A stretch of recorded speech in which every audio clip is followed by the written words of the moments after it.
코로나19가 연일 무서운 속도로 확산하고 있습니다. 밤사이 161명이 추가되면서 국내 확진자는 763명으로 늘었고 사망자도 1명 추가됐습니다. 특정 집단에서 시작된 대규모 감염이 전국적인 대유행이 될지 중대 기로에 섰다는 분석입니다. 전문가와 함께 이야기 나눠보겠습니다. 이영석 고려대 구로병원 호흡기내과 교수 나오셨습니다. 어서 오십시오. 네, 안녕하세요. 네, 밤사이 확진자가 또 늘었고 사망자도 1명 추가됐습니다. 이 증가세가 심상치 않아 보이는데 현재 상황 어떻게 평가할 수 있을 것 같아요? 지금은 이제 지역사회 유행이 시작됐다고 생각을 하고 있고요. 네. 아마 그게 어떤 특정 집단에 의해서 대구부터 시작이 됐던 것 같은데 그 환자들이 전부 다 전국 각지로 흩어지면서 대유행처럼 오고 있다고 생각을 합니다. 그래서 그거에 대해서 우리가 질병관리본부와 여러 유관기관들이 합심을 해서 여러 가지 대책 마련을 하고 있는 상황입니다. 예, 이렇게 갑작스럽게 증가를 하게 된 기본적인 원인은 어디에 있을까요? 네, 가장 중요한 거는 이제 우리가 이제 일반적으로 신종감염병이 발생을 하게 되면 처음에는 국가 유입을 막는 거에 총력을 기울이게 되고 네. 이후에는 지역사회 유행이 되지 않도록 총력을 기울여야 되는데요. 초기 질병관리본부의 대응은 굉장히 잘 했다고 생각을 하고 다른 나라에 비해서 굉장히 잘 관리가 됐다고 생각을 합니다. 근데 우리가 아시다시피 국가 유입은 100% 다 막을 수는 없는 상황이라서요. 네. 결국 지역사회 감염이 생길 수 있을 텐데 이제 이번 같이 이제 특정 집단에 의해서 이렇게 이렇게 밀집한 지역 안에 모여서 이렇게 그 활동을 하게 되면 다른 것들에 비해서 다른 상황에 비해서 굉장히 이렇게 유행이 될 가능성이 굉장히 높은 거라고 생각을 하면 되는 거고요. 예. 한마디로 이제 일본 크루즈선 같이 어떤 한 밀집된 그러니까 밀폐된 공간 안에 전부 다 사람들이 모여 있는 상황이었기 때문에 다른 상황보다 조금 더 빠르게 전파되었다고 생각을 합니다. 지금 또 우려스러운 부분이 그동안 저희가 계속 관심 있게 봤던 곳은 예, 잠시만요. 저희가 지금 중앙방역대책본부의 브리핑이 있을 것으로 보이는데요. 현장으로 가서 브리핑 듣고 돌아오겠습니다. 말씀드리겠습니다. 2월 24일 오전 9시 현재 전일 오전 9시 대비하여 207명이 추가되어 현재까지 763명이 확진되었습니다. 이 중 738명이 격리 중이고 현재까지 8,725명은 검사가 진행 중에 있습니다. 참고로 어제 3분의 환자분이 사망하셨습니다.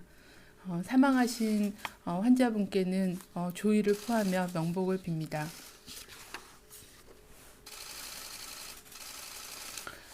새롭게 확진된 환자 207명을 포함하여 현재까지 763명의 지역별 현황은 다음 표를 참고해 주시길 바랍니다. 정부는 2월 23일 오후 코로나19의 전국적 확산 가능성에 대비하여 감염병 위기경보 단계를 경기에서 심각으로 격상하였습니다. 감염병 특별관리지역인 대구는 신천지 대구교회를 중심으로, 경북은 청도의 대남병원을 중심으로 지역사회 전파가 확산되고 있으며 추가 발생 사례 또한 주로 신천지 대구교회 사례 등과 관련하여 확진자의 가족이나 근무하는 집단시설, 의료기관 등을 중심으로 발생하고 있습니다. 이러한 전파 속도와 유행 양상을 고려하여 전국 단위의 확산 가능성을 대비하기 위해 선제적으로 격상 조치를 하였습니다. 이에 따라 감염병 특별관리 지역과 그 이외의 지역은 각각의 유행 특성을 고려해서 확산 방지 전략과 봉쇄 전략을 병행하고자 합니다. 대구나 경북 등의 감염병 특별관리 지역에서는 개별 환자의 동선 추적보다는 감염 가능한 시기의 접촉자를 신속히 파악하여 격리 치료하고 중증 환자의 의료 자원을 집중하여 사망 등 피해를 최소화하는 전략을 진행하고 있습니다. 이외의 지역에서는 주로 신천지 대구교회 연계 사례들이 최우선적으로 확인하여 조치하고 산발적으로 발생하는 확진 사례 등으로 인한 지역사회 확산을 최대한 억제할 수 있도록 정밀 역학조사와 방역 조치를 시행 중에 있습니다. 중앙방역대책본부는 심각단계 전환에 따라 대국민 예방수칙을 개정하여 배포할 예정입니다. 일반 국민들은 손 씻기 기침 예절을 준수해 주시고 씻지 않은 손으로 눈, 코, 입을 만지지 않도록 주의하셔야 합니다. 의료기관 방문 시는 마스크를 착용하시고 사람이 많은 곳에 방문을 자제하며 발열이나 호흡기 증상이 있는 사람과의 접촉을 피하시는 게 필요합니다. 임신부, 65세 이상, 고령자, 만성질환자 등은 많은 사람이 모이는 장소는 방문하지 않도록 자제하시고 불가피하게 의료기관 등을 방문하거나 외출할 경우에는 마스크 착용을 권고드립니다. 발열, 호흡기 증상이 나타난 사람은 등교나 출근을 하지 말고 외출을 자제하는 게 필요하며 집에서 충분히 휴식을 취하면서 경과를 관찰할 것을 권고드립니다. 아울러 38도 이상 고열이 지속되거나 증상이 호전되지 않으면 콜센터, 관할보건소를 문의하거나 선별진료소를 우선 방문하여 진료를 받으실 것을 권고드립니다.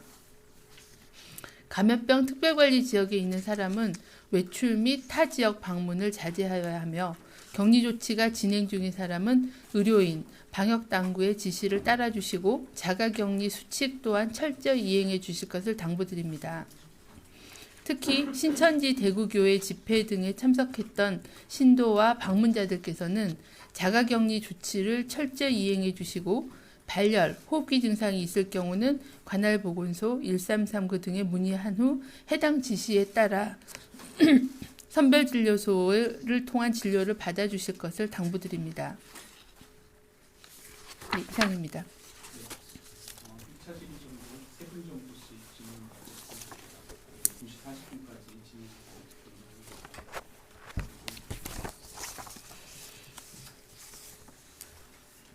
서울경제신문 오영탁입니다. 그 대남병원에서 사망자가 왜 이렇게 잇따라 발생하고 있는지, 그 병원에 계신 분들의 신체 건강 상태가 좋지 않으셨던 건지 궁금하고요. 그리고 지금 상태가 상대적으로 중증이신 분들이 몇 분 정도 계시는지 궁금합니다. 그리고 온천교회 역학조사는 어느 정도 진행되는지 궁금합니다. 어디 역학조사? 부산 온천교회요. 아, 온천교회요? 네. 저희도 어저께 사망자가 3분 더 추가로 발생하고 또 특히 사망자로 분류되신 분이 7분이 계신데 그중에 5분이 대남병원에 입원하셨던 환자분이셨습니다.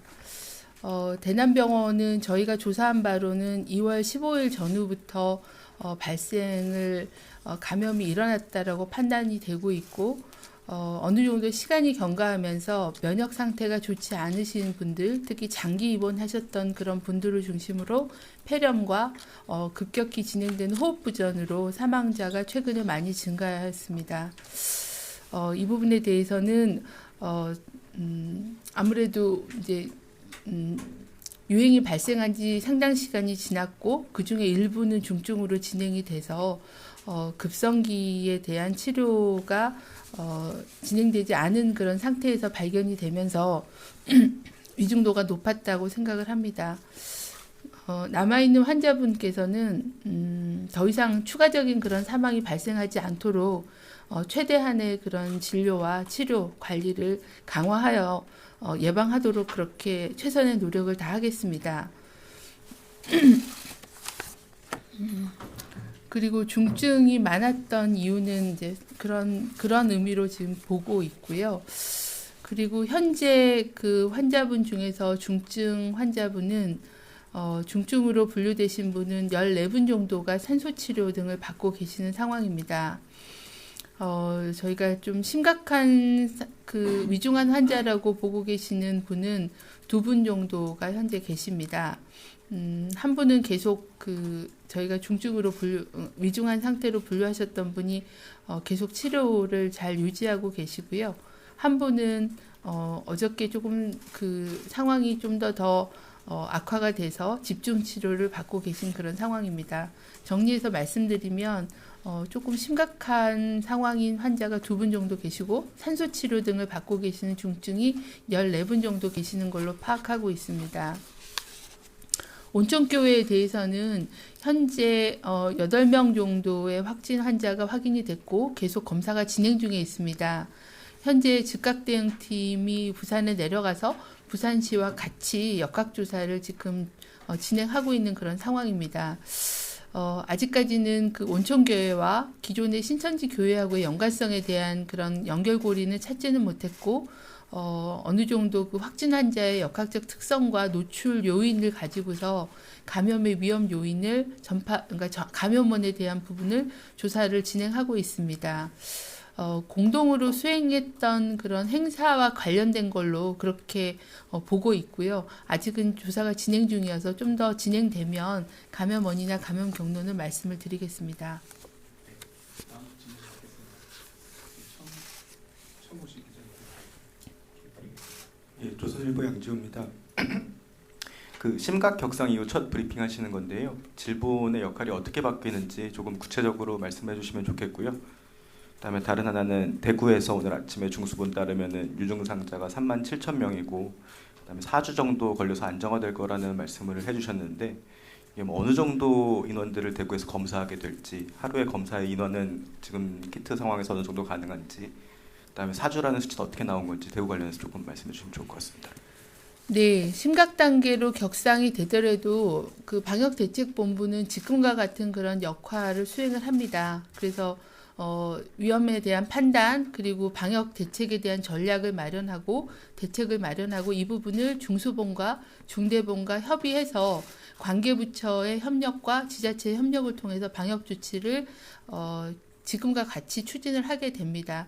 좀 더 심각 단계로 격상이 되면서 국무총리 주재의 중대본이 형성이 되게 돼서 범부처적인 노력과 지자체의 노력 또는 의료계와 협력 체계들을 좀 더 강화하고 많은 자원을 투입할 수 있을 걸로 판단하고 있습니다. 대구에서는 현재 이제 대구가 지역사회의 감염이 어느 정도 그 신천지 대구 교회로부터 시작된 유행이 2차 전파를 통해서 어느 정도 확산됐을 것을 우려해서 대구시에 거주하고 계시는 발열 또는 호흡기 증상자에 대해서는 가능한 한 신속하게 검사를 진행을 해서 조기에 확진 환자를 찾고 격리하여 추가적인 전파를 차단하는 그런 목적으로 한 4주 정도의 기간을 정해서 2주 정도는 유증상자에 대한 검사들을 집중적으로 수행하고 나머지 기간 동안에는 치료에 집중하는 그런 전략을 가지고 현재 선별 외래, 선별 진료를 확대하는 그런 인프라 의료팀들을 구성을 해서 확대하는 그런 계획을 현재 중수본과 대구시가 추진하고 있습니다. 그런 의미의 말이었고요. 제가 37,000명에 대한 거는 듣질 못했는데 아마 통상적인 그런 그 감기 증상을 보이는 그런 기본 통계들을 그냥 인용한 게 아닌가라고 판단합니다. 그리고 검사에 대해서는 저희가 지금 하루에 한 5,000건 정도 검사가 진행 중에 있습니다. 요 한 3일 동안에는 매일 4,500건에서 5,000건 정도의 검사가 전국적으로 진행이 되고 있는데 특히 이제 대구 지역에서의 검사 물량이 많이 늘었습니다. 그래서 현재는 지금의 검사 기관으로서는 저희가 한 7,500건까지는 검사가 가능한 상황인데 이런 거는 검사 수행할 수 있는 검사 기관을 지속적으로 늘려서 좀 더 검사 역량과 이런 부분들을 확대하는 거를 계속 협의 중에 있고 진행 중에 있습니다. 검사 가능한 기관에 대해서도 저희가 어느 정도 질평가를 해서 지정을 해야 되기 때문에 이 부분을 좀 더 확대하고 진행하도록 하겠습니다. 지난번 2차 검사 기관이 확대가 되면서 대구 지역에서도 검사 가능한 기관이 4개 정도 지정이 됐습니다. 그래서 그런 부분들 감안해서 최대한의 수탁 검사 기관 또는 보건환경연구원의 검사 역량을 높여서 조기 발견하도록 그렇게 검사 체계도 강화하고 개편하도록 준비를 하고 있습니다. 한 분만 더 받겠습니다. 네, 고생 많으십니다. 대덕내 김인환 기자입니다. 코로나 확산세 지속되면서 장기화 가능성 배제를 못하게 됐는데 백신이나 치료제 개발도 길게 보고 좀 준비를 해야 할 것 같아요. 그래서 특히 현재 컨트롤 타워라고 할 수 있는 질병관리본부라든지 확산 방지하고 있는 병원 의료진이 굉장히 중요해 보이거든요. 그래서 지금 현재 질병관리본부하고 국립보건연구원 연구진은 지금 몇 명이 구성되어 있고 세부적으로 어떤 연구를 진행하는지 궁금하고요. 장기전 대비를 위해서 질본에서 지금 가장 필요한 부분, 연구진에서 지금 가장 필요한 부분 어떤 부분인지 일단 말씀을 좀 부탁드리고요. 그리고 또 하나는 이건 좀 다른 얘기인데 국민들이 어찌됐든 질본에 지금 나름대로 고마워하는 부분들이 있는데 본부장께서 지금 컨트롤타워 수장으로서 좀 몸 상태는 좀 어떠신지, 또 그리고 어떤 스케줄로 움직이고 계시는지, 그리고 내부 구성원들은 체력적으로 좀 이렇게 버텨 나갈 수 있는지 좀 여쭙고요. 마지막으로 짧게 하나 말씀드리면 확진 환자 관리하는 의사, 간호사 있는 병원에 있는 그 필요한 부분도 지금 파악하고 계신지 말씀 부탁드리겠습니다. 네, 그 연구개발에 대해서는 몇 번 질문을 하셔서 답변 드린 적이 있습니다. 현재 저희가 코로나19를 극복하기 위해서 가장 필요한 그 연구개발 분야가 몇 가지 있습니다. 첫 번째는 신속하게 진단할 수 있는 신속진단법을 개발하는 거고요. 두 번째는 가장 중요한 거는 질병을 중증화를 예방하기 위해서 치료제를 개발하는 건데, 이거는 기초후보 물질부터 개발하는 게 아니라 기존에 알려진 그런 약제들의 어떤 효능을 평가해서 치료에 대한 쓸 수 있는 그런 약제들을 확인하는 거가 일단 우선적으로 진행이 돼야 될 거라고 생각합니다. 그리고 세 번째는 이제 백신이고요. 많은 나라들이 이게 경증이고 초기에 전파가 되기 때문에 메르스나 사스처럼 퇴치를 하기에는 어려운 상태라고 보고 장기전에 대비해야 된다라는 인식을 하고 있다고 생각합니다. 그래서 그 부분에 대해서도 올 겨울 유행, 다시 한번 또 유행들이 주기적으로 발생할 거에 대비해서 백신 개발도 중요하고, 또한 이제 근본적인 치료제도 중요한 그런 상황입니다. 그래서 신속진단제, 치료제, 그리고 백신 분야에 대한 연구들을 진행하고 있고, 그런 연구들은 저희 국립보건연구원 단독으로 하기 어렵기 때문에 민간, 그리고 출연연, 그리고 여러 산업계가 협력체를 만들어서 R&D를 하고 있는 R&D 협의체를 진행하고 있는 상황입니다. 그리고 저희 그 방역대책본부의 직원들이 업무의 부담이 크긴 하지만 잘 견디고 잘 진행하고 있다. 그 정도 답변 드리겠습니다. 최종으로 질문 넘기겠습니다. 개별 환자의 수치나 역학 정보는 저희 팀을 통해서 나중에 추후 답변 드리겠습니다. 최종의 세 분 YTN 팀 SBS 순으로 말씀 주십시오. 네, YTN 이상공 기자입니다. 오늘 새벽에 국군 대전병원으로 군인 한 명이 이송됐다고 하는데, 이게 대전시 통보는 오늘 아침 10시 넘어서 이루어졌다고 좀 얘기를 들었습니다. 이게 왜 사전 통보가 안 됐는지, 그리고 이분이 어디서 왔는지도 통보가 안 됐는데 이분이 어디서 어떻게 오게 됐는지 그런 경위도 좀 궁금하고요. 그 국군 대전병원 현재 준비 상황과 앞으로 환자들이 이쪽으로 이송할 계획이나 이런 게 지금 혹시 세워진 게 있는지 좀 답변 부탁드리겠습니다.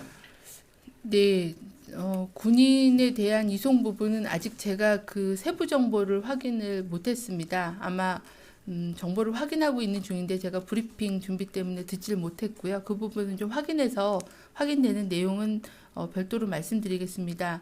대전에 있는 그 병원은 현재 그 국가 감염병 전문 기관으로 일단 지정이 돼서 환자에 대한 그런 예비병상으로 활용될 계획입니다. 대전병원에는 이동형 음압기나 각종 장비들 또는 개인보호구들이 준비되고 있고요. 어느 정도 시도의 병상에 부족이 생기게 되면 이 대전병원이나 국립중앙의료원 쪽을 좀 더 확대해서 운영할 계획을 가지고 있습니다. 그 부분은 필요하다고 판단되면 환자를 언제든지 보낼 수 있게 준비를 거의 진행했다라고 말씀을 드리겠습니다. 네, 안녕하세요. 뉴스핀 광영입니다. 오전에 여쭤봤던 거 차관님한테 답변을 못 들어서 좀 같은 질문을 좀 드리고 싶은데요. 오전에 차관님 말씀으로는 지금 지역사회 확산이나 이렇게 감염 경로가 확인 안 되는 환자들이 늘어나고 있어서 감염원 추적에 집중을 하겠다 이렇게 말씀을 해주셨는데, 지금 현재까지 29번 확진자가 3번, 6번하고 관련성 있다는 거 말고는 감염원 추적이 아직 되는 곳이 없는 것 같은데, 감염원을 조기 추적해서 이 지역사회 조기 차단을 하는 이 전략이 가능한 것인지 조금 의문이 들어가지고요. 이게 심각 단계로 격상을 함에 따라서 대응 체계가 바뀌고 있는 것이 맞다고 볼 수가 있는 건지 조금 설명을 부탁드립니다. 네, 저희가 예전에는 해외 유입과의 연결고리를 찾아서 주로 역학조사를 진행을 했고 접촉자 확인으로 많이 집중을 했습니다. 근데 지역사회 감염이 확인이 되고 또 역학적 연관성이 없는 환자는 그만큼 감염원을 찾기가 어렵습니다. 아시다시피 이 코로나19의 특징이 초기에 아주 경증 단계의 경증 환자가 중간에 매개를 하게 되면 그 연결고리를 찾는 건 쉽지 않은 게 사실입니다. 그래서 저희가 대구 지역이나 경북 지역 같이 그런 유행이 어느 정도 진행되고 또 지역사회 감염이 있는 그런 지역에서는 그런 개별 사례에 대한 감염원 확인, 추적에 대한 부분보다는 좀 더 신속하게 접촉자를 찾아서 추가 환자 발생을 차단하고 또 중증 환자를 관리하는 그런 전략으로 피해를 최소화하는 그런 전략으로 전환해서 유행 지역에 대해서는 특별 그 관리 지역에 대해서는 그렇게 운영하고자 합니다. 하지만은 다른 지역에 대해서는 아직까지는 그렇게 지역사회 감염이 광범위하게 확산되진 않았고 또 지역사회 감염을 차단하려면 산발적인 사례에 대해서는 신속하게 추가적인 그런 접촉자를 확인해서 격리 조치하는 그런 조치들은 필요하다고 생각을 합니다. 근데 저희가 역학조사를 해보니까 대부분 잠복기가 한 3, 4일로 굉장히 짧았고 3, 4일 이내에 접촉하신 분들에서 발병자가 많았습니다.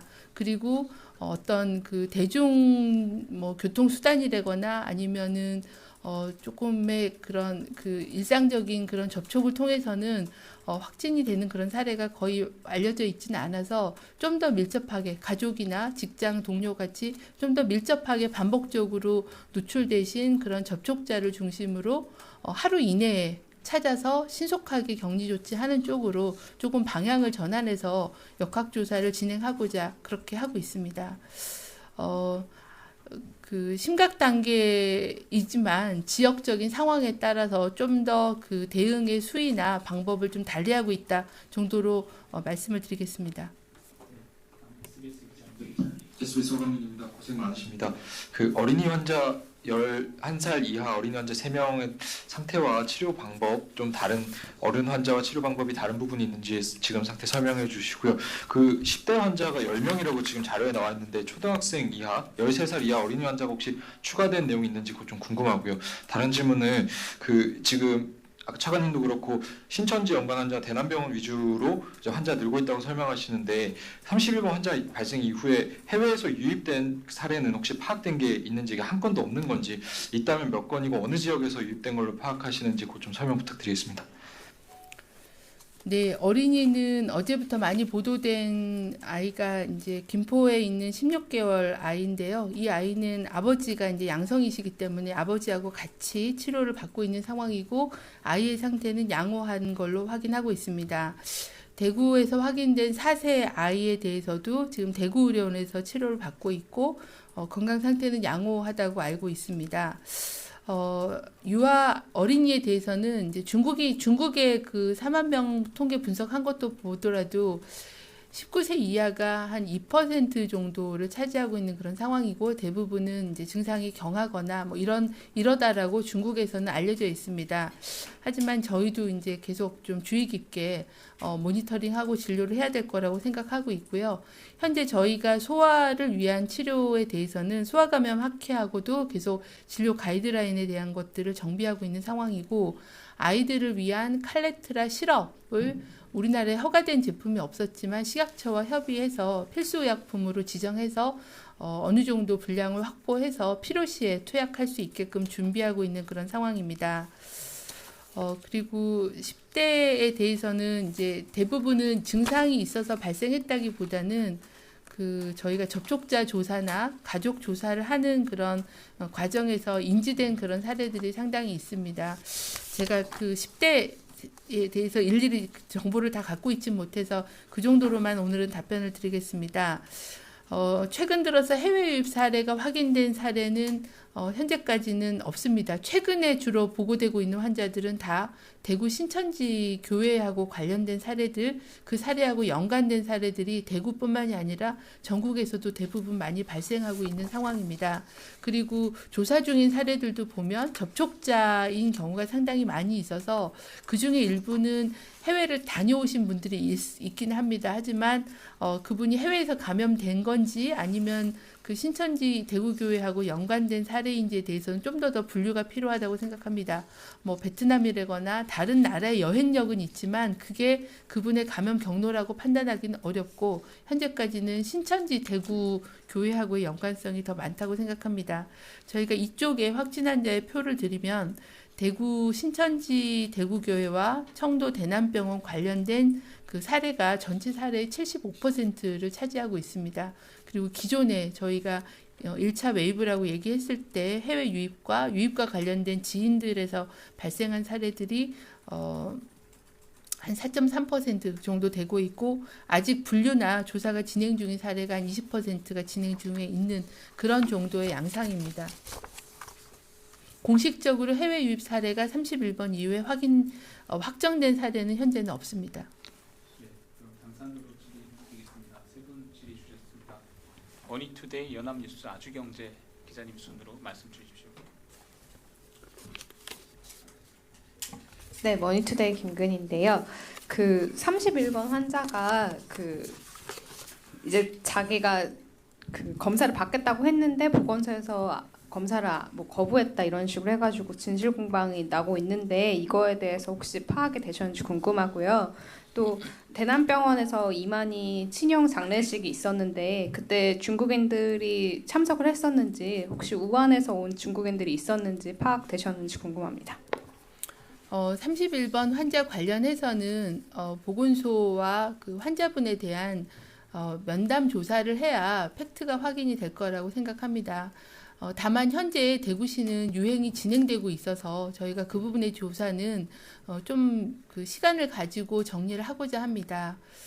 현재 그 대응하고 있는 그 보건소의 대응에 집중할 수 있게끔 그 부분은 추후에 별도로 자료나 아니면 면담 조사를 통해서 사실관계를 확인해서 조치하도록 하겠습니다. 장례식에 대해서는 저희가 장례식 참여자의 어느 정도 명단을 확인을 해서 조사를 진행하고 있습니다. 장례식장에는 참석자 명단이 있지는 않지만 이제 뭐 조의금이나 이런 거를 내신 그런 명단들 또는 신도에서의 참석자 뭐 이런 명단들을 좀 파악을 해서 조사가 진행 중에 있고 아직까지는 뭐 중국인이나 우한 다녀오신 분에 대한 조사까지는 진행이 되지는 않았습니다. 다만 우한인 경우에는 1월 23일 날 공항이 폐쇄가 됐고 또 그 지역 통제가 되기 때문에 상당한 그런 시간적인 그런 경과가 있을 거라고 판단돼서 그 부분은 조사가 진행 중에 있습니다. 현재까지는 확인된 그 중국 입국자나 이런 사람은 현재까지는 없는 상황입니다.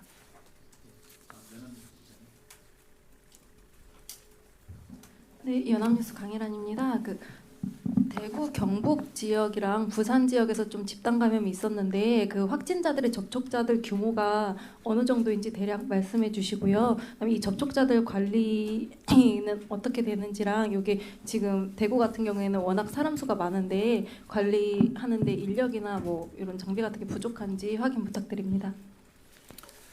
현재 대구 같은 경우는 신천지 대구 교회에 등록되어 있는 신도분들은 다 일괄 접촉자로 간주해서 9,000명 넘게 관리가 되고 있고요.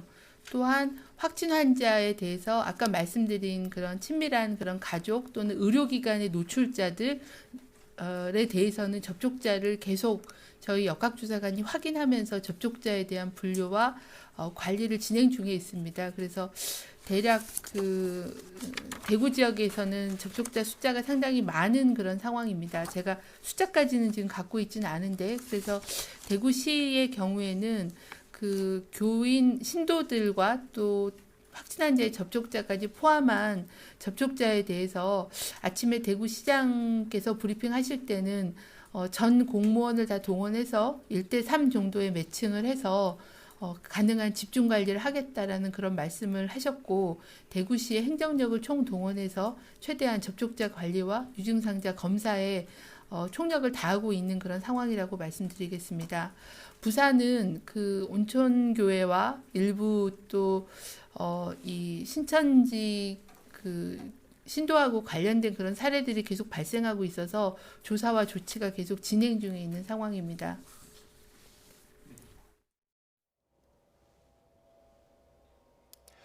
네, 지금까지 정은경 중앙방역대책본부장 브리핑 들어봤습니다. 간단하게 브리핑 내용 좀 정리 좀 해드리겠습니다. 현재까지 확진 환자는 763명, 그리고 정부가 확산 방지 전략과 봉쇄 전략을 병행하겠다. 그리고 대국민 예방 수칙을 개정해 배포하겠다. 또 환자 관련된 내용도 좀 있었는데요. 사망자 7명 가운데 5명이 대남병원 입원 환자, 그리고 대남병원 장기 입원자 중심으로 사망자가 발생하고 있다. 덧붙여서 대남병원 중증 환자 14명이 산소 치료를 받고 있고요. 위중한 환자는 2명이다 정도까지 주요 내용으로 볼 수 있을 것 같습니다. 네, 이렇게 브리핑에서 나온 내용들까지 더해서 계속해서 전문가와 함께 이야기를 나눠보도록 하겠습니다.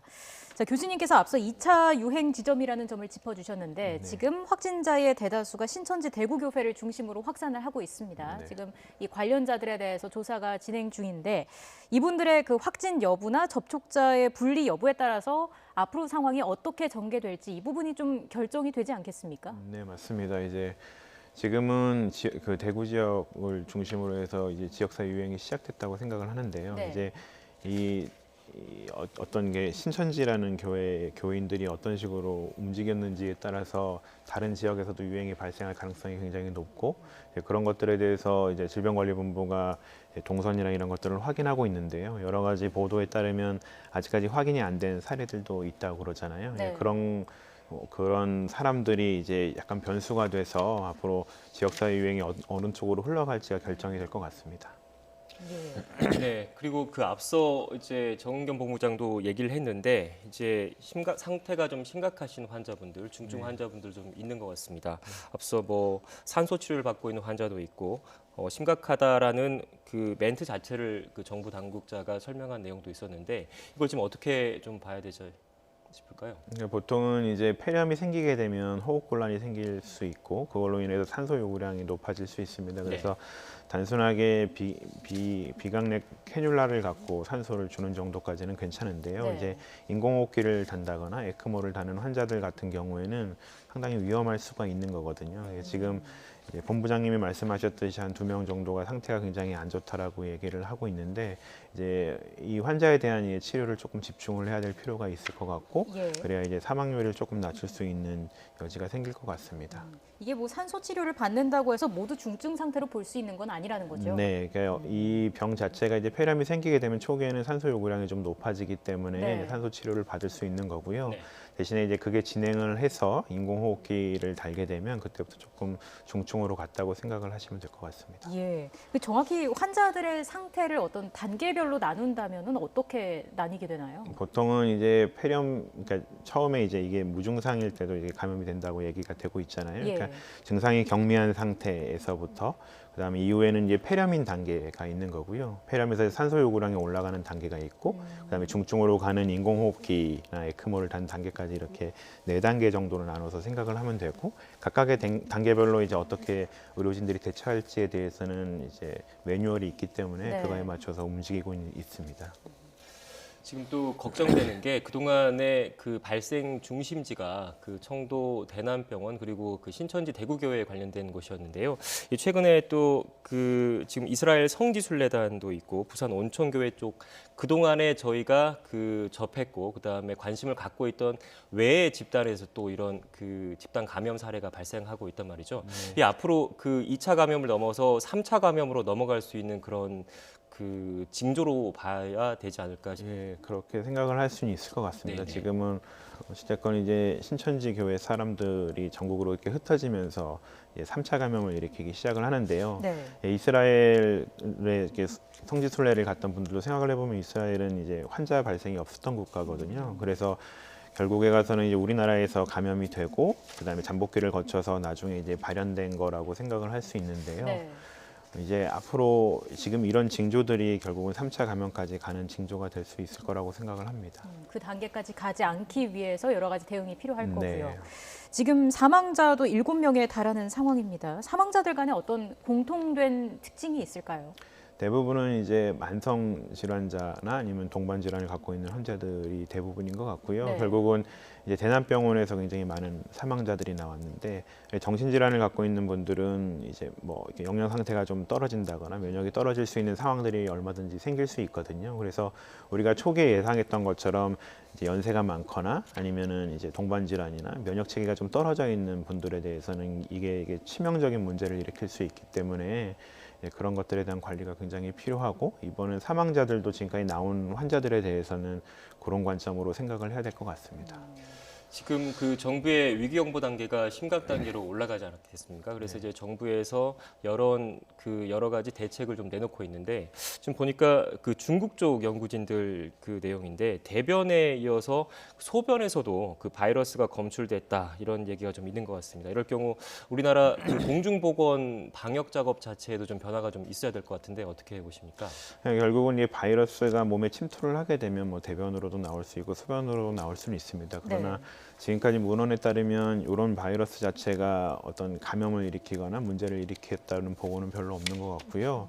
결국은 이제 뭐 대변을 보시고 나서 물을 내린다거나 여러 가지 뭐 이제 비데를 사용한다거나 이런 것들 자체가 약간 에어로졸을 만들 수는 있습니다. 근데 그것 자체가 지금까지 연구에서는 이제 무슨 다른 사람한테 감염을 일으키거나 큰 문제를 일으키지는 않았기 때문에 크게 걱정하실 필요는 없으실 것 같습니다. 예, 그 영유아 감염에 대해서도 좀 여쭙고 싶은데 지금 국내에서 11살 그리고 4살 어린이를 포함해서 최근에 16개월 된 아기도 확진 판정을 받았단 말이죠. 이거를 뭐 어떻게 봐야 될까요? 그만큼 전파력이 강하다 이런 식으로 좀 해석을 해도 될까요? 결국은 이제 확진자와의 밀접 접촉이 얼마나 됐느냐가 굉장히 중요한 것 같고요.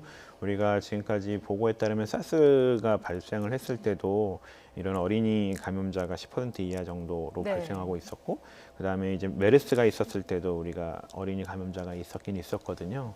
근데 그러기 때문에 이제 결국은 얼마나 이게 밀접 접촉을 하느냐에 따라서 어린이에게도 이게 감염이 될 수 있는데, 한 가지 다행인 거는 지금까지 문헌들을 전부 다 얘기를 해보면, 생각을 해보면 이제 어린이들은 감염이 될 수는 있지만 경증으로 진행을 하기 때문에 이제 무슨 인공호흡기를 단다거나 그런 케이스가 굉장히 적은 것으로 알려져 있습니다. 그래서 우리가 이제 이런 환자들을 빨리 발견을 하고 조기에 치료를 하는 것이 굉장히 중요할 것 같고요. 앞으로 그런 쪽으로 관심을 좀 많이 가져야 될 것 같습니다.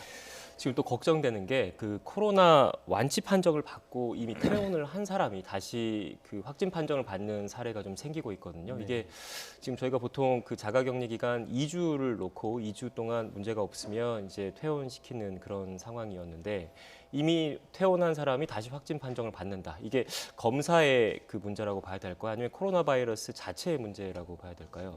지금까지 이제 전문가들의 생각은 그냥 검사 자체의 문제가 아니었을까라고 생각을 합니다.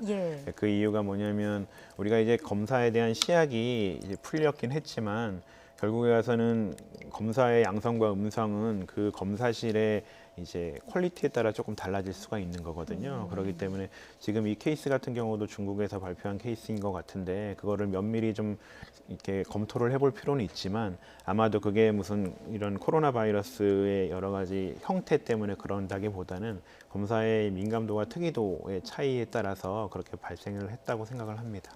그럼 이런 상황에서 코로나19 바이러스의 어떤 변이 이런 것도 좀 예상을 해볼 수 있을까요? 지금까지는 이제 그런 것들에 대해서 우려를 할 정도까지는 아닌 것 같고요. 지금까지 이제 전문가들의 얘기에 따르면 결국은 아직까지는 변이를 생각할 필요는 없을 것 같고 그냥 기존에 있는 우리가 알고 있는 선에서 치료를 하고 진단을 하면 된다고 파악을 하고 있습니다. 지금 이제 앞으로 중요한 건 이제 이미 그 코로나19가 이제 지역 감염 단계를 넘어서서 전국적으로 확산하는 그런 모습을 보이고 있는데 이제 이거를 어떻게 대응해야 될지 어떻게 피해를 최소화해야 될지가 관건인 것 같습니다. 정부에서도 아까 조금 전에 정은경 본부장도 그 봉쇄와 확산 방지 전략을 동시에 쓰겠다라고 얘기했는데 이게 어떻게 지금 추진을 해야 될까요? 그러니까 지금까지 이제 국가 유입을 막는 단계에서는 확진자나 아니면 접촉자에 대한 동선 파악을 하고 그거에 대해서 방역을 강화하고 그 접촉자에 대한 이제 검사를 진행을 했었잖아요. 근데 지금은 지역사회 감염이 있고 유행이 생겼기 때문에 그런 경우에는 이제 동선 파악이나 이런 것들이 큰 의미를 두지는 않습니다. 결국은 우리가 아무리 역학조사를 한다고 해도 이게 빠지는 구멍이 생길 수밖에 없는 것이고요. 네. 그래서 지금은 이제 환자를 조기에 빨리 발견을 하고 그런 환자들을 격리를 빨리 하고 치료를 빨리 하는 쪽으로 이제 방향이 좀 수정돼야 될 것 같고 이제 질병관리본부에서도 그런 관점에서 좀 생각을 하고 있습니다. 그래서 그거는 이제 여러 유관기관과 함께 그렇게 얘기를 하고 있는 거고요. 그러다 보니까 최근에 이제 안심병원, 뭐 발열진료소 이런 얘기들도 많이 나오고 있고 이제 대부분의 대학병원에서도 그런 운영 자체를 진행을 하고 있어서 네. 환자를 조기에 발견하는 쪽으로 방향을 선회된 것 같습니다.